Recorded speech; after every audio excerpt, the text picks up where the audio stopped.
প্রিয় বন্ধুরা, কৃষক ব্যস্ততার মধ্যে তার ফসল বাড়িতে নিয়ে যাওয়ার ক্ষুদ্র প্রচেষ্টা চালিয়ে যাচ্ছেন।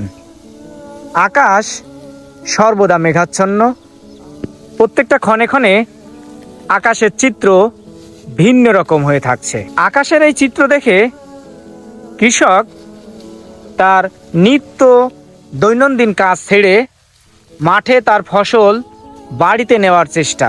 ধান কবে কাটছিলেন? পরশুদিন কাটছিলাম ভাই। এই ধানে কি পানি পেয়েছিল? ভাই পেয়েছে একবার পানি পেয়েছিল, তো ধান কি উল্টাইছেন? একবার উল্টাইলাম। আচ্ছা, এই যে জোনের দাম কত করে চলছে এখন?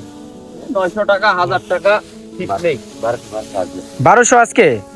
আচ্ছা, এই যে 1 বিঘে ধান যদি আমি বাড়ি থেকে এই মাঠে থেকে বাড়িতে নিয়ে যাই, সেই ক্ষেত্রে আমার কত খরচ হবে?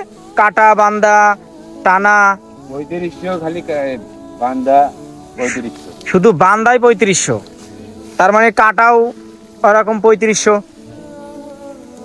প্রিয় বন্ধুরা, 1 বিঘে ধান যদি আমি করি, তো আমার সেক্ষেত্রে কত খরচ হচ্ছে আপনারা বুঝতে পেরেছেন। ভাই, এই যে আপনি এত টাকা দিয়ে ভুঁই লাগাইছেন, আবার কেটেছেন, আবার বাঁধছেন, আবার বাড়িতে নিয়ে যাবেন, তারপরেও এই যে ধান আপনি বিক্রি করতে যাচ্ছেন, এখনকার বাজার জানেন আপনি সর্বোচ্চ 1100 টাকা মন। তো সেক্ষেত্রে কি আপনি কি স্বাচ্ছন্দ্যে আপনার ফসলটা বাড়িতে তুলে কি আপনার দিনা শোধ করতে পারছেন?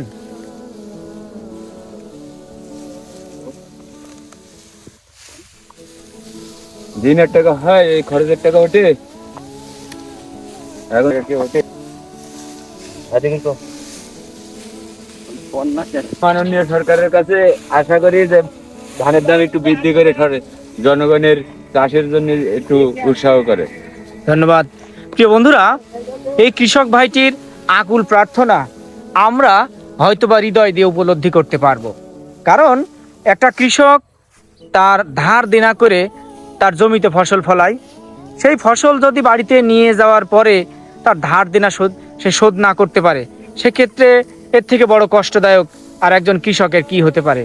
তো এই কৃষক ভাইয়ের সাথে সাথে আমিও বলতে চাই যে মাননীয় সরকার মহোদয়ের নিকট, যে আপনারা অন্য সাইড যাই করেন, আপনারা কৃষকদের যেই ফসলটা, এই যে আপনারা সঠিক দামে বা ন্যায্য দামে আপনারা কেনার চেষ্টা করবেন। ধন্যবাদ।